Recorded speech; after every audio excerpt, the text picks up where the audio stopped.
بسم اللہ الرحمن الرحیم۔ پرسنالٹی ڈیولپمنٹ کے ہم آج اس پہلو پہ بات کرتے ہیں کہ تعمیری طرز فکر، کہ کس طرح سے ہم پازیٹیو طریقے سے تعمیری یعنی ایک اپنی کنسٹرکشن ہم اپنے ذہن پہ ہم کیسے کر سکتے ہیں۔ یہ ہمارا ٹاپک ہوگا۔ آپ کو یاد ہی ہوگا کہ ہم ان سارے پہلوؤں سے ہم اسٹڈی کر رہے ہیں، اور آج ہمارا ٹاپک ہوگا عقل و دانش۔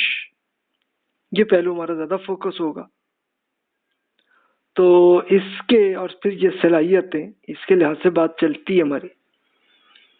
بالکل اپنے اسی پرانے سٹائل میں ہم برین سٹارمنگ کرتے ہوئے پہلے کوشچنز سامنے رکھتے ہیں کہ ہم ٹینشن میں مبتلا کیوں ہوتے ہیں، اور ٹینشن سے بچنے کا حل کیا ہے۔ آپ کے ذہن میں کیا ہے؟ آپ کو جو ذہن میں آ رہا آئیڈیا، تو اب اس میں آپ ذرا اپنے ذہن میں وہ ایک سولوشن سوچئے کہ اگر ٹینشن کیوں ہے، کیوں کب آتی ہے، اور کیسے بچیں۔ پھر تیسرا سوال ہے کہ اپنے بارے میں غور فرمائیے کہ جب آپ کو آپ کی غلطی کی طرف توجہ دلائی جاتی ہے تو آپ کا رویہ کیسا ہوتا ہے۔ جیسے مثال کے طور پر ابھی پچھلے لیکچرز میں ہم نے ڈیٹیل سے یہ بتایا تھا یہ غلطیاں ہیں، تو اب یہ آ گئی یاد کہ یار یہ غلطی میری بھی ہے، تو اب ذرا سوچئے کہ پھر ایٹیٹیوڈ کیا ہوتا ہے، کہ اس غلطی سے بچنے کی ہم کوشش کرتے ہیں، یا پھر چھوڑو بھی، اس کی کیا ضرورت ہے، ٹھیک ہے بھی، کوئی بات نہیں۔ یہ ایٹیٹیوڈ اپنا سوچنے کی ہے۔ اور چوتھا سوال ہے کیا وجہ ہے کہ ہمارے یہاں انفرادی اور اجتماعی طور پر اپنی غلطی کی تعویل یا کسی اور کے سر پر ڈالنے کا رویہ پرورش پا رہا ہے، یعنی یہ اب ہم اپنا پرسنلی بھی سوچ رہے ہیں، اور اوور آل اپنی ہماری کنٹری کے اندر کلچر کیا ہے کہ اگر کوئی بھی پرابلم اگر آ رہی ہے تو کیا وہ میری غلطی ہے یا کسی اور کی ہے۔ تو ہمارا سٹائل کیا، ہم کیا سوچتے ہیں، بس صرف اتنا سوچ لیں۔ اب آئیے ہم سولوشنز پہ آتے ہیں، اور سٹارٹ ہم قرآن مجید سے ہی کرتے ہیں۔ بسم اللہ الرحمن الرحیم۔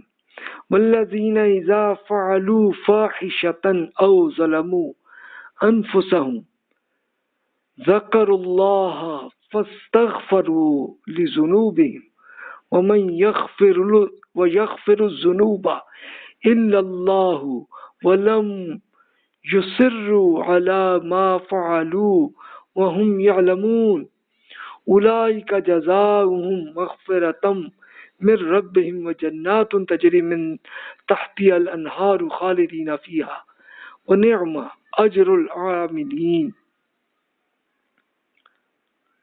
وہ لوگ جو کوئی فحش کام کر لیتے ہیں یا کسی اور طریقے سے اپنی جانب پر ظلم کر بیٹھتے ہیں، پھر وہ اپنے گناہوں کی معافی مانگ لیتے ہیں، اور اللہ تعالیٰ کے سوا کون ہے کہ جو گناہوں کو معاف فرماتا ہو۔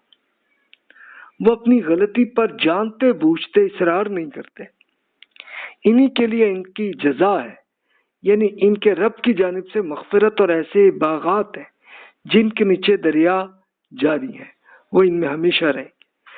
اچھے عمل کرنے والوں کا صلہ بھی کیا خوب ہے۔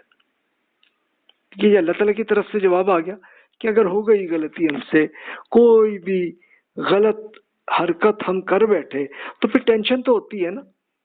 اچھا یہ کیوں آتے ہیں؟ یہ بائی ڈیفالٹ اللہ تعالیٰ نے ہمارے میکینزم کے اندر یہ بنایا ہوا ہے کہ جب ہم کوئی غلطی ہوتی ہے تو ایک اندر سے ایک میسج آتا ہے یار یہ غلط کیا ہے، تو وہ اگر سچ مچ ہم مخلص ہیں تو ہمیں آئے گا، ہمیں افسوس ہوتا، تو اللہ تعالیٰ نے یہ بتا دیا ہے کہ جی یہ کنفرم ہے، آپ گناہ پہ معافی کر لیں تو بس سب ڈیلیٹ ہو گیا، زیرو ہو گیا سب معاملہ، کوئی ایشو نہیں، اس کا کوئی گناہ آپ پہ، کوئی لائبلٹی آپ کے اوپر نہیں ہے۔ تو اس لیے اللہ تعالیٰ نے یہ گارنٹی ہمیں دے دی۔ اب ہم دیکھتے ہیں کچھ ہمارے دوست، کچھ اسکالرز، ان کے ارشادات، وہ کوشچنز وہ اب اس میں پیدا کرتے ہیں۔ ہم کیا کرتے ہیں؟ پہلا کوشچن ڈاکٹر محمد عقیل بھائی سے کہ ٹینشن غم کرنے کی قیمت کیا ہے، یعنی ٹینشن آ گئی تو اب کیا ہم کریں، کیا کوئی اس کی قیمت ہے، کوئی پرائسز ہیں؟ نہیں، پیسے تو نہیں دینے ہمیں۔ لیکن ٹینشن ختم کرنے کے لیے کیا طریقہ ہے آپ کے لیے؟ روڈ ٹوٹ گیا ہے اور واپسی کا راستہ جام ہو گیا تو ہم اب کیا کریں؟ یہ علامہ وحید الدین خان صاحب نے یہ کیا کہ روڈ پہ آپ جا رہے تھے، اب آپ غلط روڈ پہ آ گئے اور آپ پھنس گئے، آگے اب کوئی راستہ نہیں ہے، ٹوٹ گیا معاملہ اور پیچھے آپ ریورس بھی نہیں کر پا رہے، تو اب کیا کریں؟ کیا کرتے ہیں؟ اب اس کے لیے یہ دیکھیے کہ یہ اصل میں جب بھی کوئی ٹینشن کوئی پرابلم آتی ہے تو ہم اصل حل اس کا سمپل یہ ہوتا ہے کہ بھی اس کے لیے ہم کوئی آلٹرنیٹ سولوشن سوچ لیں، ذہن میں آ جاتا آئیڈیا، وہ اس سے حل ہو جاتا ہے کہ مثال کے طور پر روڈ میں اب پھنس گئے ہیں تو اب ہمیں نظر آتا ہے کہ ہاں بھی آلٹرنیٹ اس پوائنٹ پر یہ ہے کہ اسی روڈ کے ساتھ سے لیفٹ پہ ایک گلی ہے، ہم گلی کے اندر چلے جاتے ہیں، گلی کے اندر سے گزر کے اور اب ہم وہاں سے دوسری طرف سے نکل آتے ہیں، راستہ مل جاتا ہے، سولوشن مل جاتا ہے۔ اس کے لیے ایک وہ ہم اگزامپل دیکھتے ہیں کہ جس وقت ایٹم بم جاپان پہ ہوا تھا اور اس کا ہیروشیما اور ناگاساکی یہ دو ان کے شہر تباہ ہو گئے تھے، تو اب جاپان والوں نے پھر سولوشن کیا کی؟ یعنی پرابلم تو آ گئی نا انہیں، یعنی وہ اصل میں ایک سیکنڈ ورلڈ وار میں تھے اور انہوں نے امریکہ کے ایک پورے جزیرے کو تباہ کیا تھا، تو اس کے جواب میں پھر امریکہ نے ایک ایکشن لیا تھا، تو اب جاپان واقعی تباہ ہوا، لیکن اور جس کے لاکھوں لوگ تو اس دنیا سے نکل گئے، تو جو باقی رہ گئے تھے انہوں نے کیا سوچا؟ تو خود ان کی لیڈر نے پھر یہی سوچا کہ ٹھیک ہے جناب، انہوں نے اسی وقت سرنڈر کر لیا، سرنڈر کیا تو جنگ ختم ہو گئی، معاملہ ختم ہو گیا، اور اس کے بعد پھر اب انہوں نے ایک سولوشن ان کے ذہن میں یہ آیا کہ ہم لوگوں میں اتنی صلاحیت ہے کہ ہم کچھ کنسٹرکشن ایسی کر لیں کہ جس سے کوئی نہ کوئی حل بن جائے گا۔ انہوں نے اب کئی سی پروڈکٹس بنانی شروع کی، کچھ انہوں نے پہلے دیکھ لی تھیں، کوئی طریقہ آتے تھے، کچھ اور امریکہ میں بھی وہ جب گئے انہوں نے کچھ طریقے دیکھ لیے، دیکھ کے انہوں نے کنسٹرکشن کی، تو اب مثلاً گاڑیاں مین انہوں نے کی، تو اب ان کے اندر فیکٹریز بنی اور تب جا کے وہ پوری دنیا میں اس سے لیول پہ آ گئے۔ یعنی اس کے بعد تو پھر یہ ہوا کہ امریکن پریزیڈنٹ جو ہے وہ ایک بار جاپان آئے تھے، وہ اب ان سے ریکویسٹ صرف کرنے آئے تھے کہ بھائی اب یہ ہماری اکانومی پرابلم میں ہے تو اب تم اتنی مارکیٹنگ نہ کرو ہمارے یہاں آ کے، تو کر رہے تھے، وہ کرتے کرتے وہ خود بے ہوش ہو گئے تھے۔ یعنی اب جاپان نے اصل میں کیا کیا کہ ایک سولوشن کنسٹرکشن کا سوچنے کا ایک آئیڈیا کیا، اور وہ ایک اگرچہ تباہ ہو گئے تھے لیکن پھر انہوں نے ڈیولپ کیا۔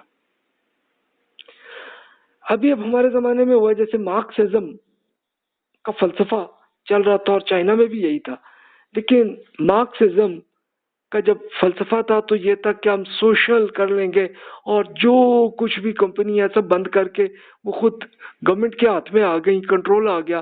تو اب دیکھا رشیا میں بھی اور جاپان میں چائنا میں بھی ان کے یہاں پوری ان کی اکانومی چل ہی نہیں رہی، نہ تو چیزوں کی پروڈکٹس اچھی آ رہی ہے اور نہ ہی کوئی اتنی آمدنی بھی ان کو آ رہی ہے، اور پوری ان کی اکانومی بیٹھ گئی تھی دونوں کی۔ تو دونوں نے پھر سوچا کہ چلو یار اس کو حل کرتے ہیں۔ اب چائنا نے کیا کیا؟ چائنا نے اب پھر یہ کیا کہ جناب جتنے ڈیولپڈ ممالک تھے سب کو کہا کہ جناب میں آپ کے لیے یہ آفر ہم کر رہے ہیں کہ آپ چاہیں تو ہمارے ملک میں آ کے آپ فیکٹریز بنا لیں، بہت سستی آپ کو لیبر بھی مل جائے گی، آپ کو بہت سستے آپ کو مینیجرز بھی مل جائیں گے، سب کچھ۔ اور وہ انہوں نے کیا، اور پھر امریکہ اور یورپ کمپنیوں نے اپنی فیکٹریوں کو اپنے ملکوں میں بند کر کے اور چائنا میں بنا دی ہیں، اور اب چائنا دوبارہ ایک اچھی اکانومی میں آ گیا۔ یہ ایک ایگزامپل۔ غربت کا خاتمہ کیسے ہوتا ہے؟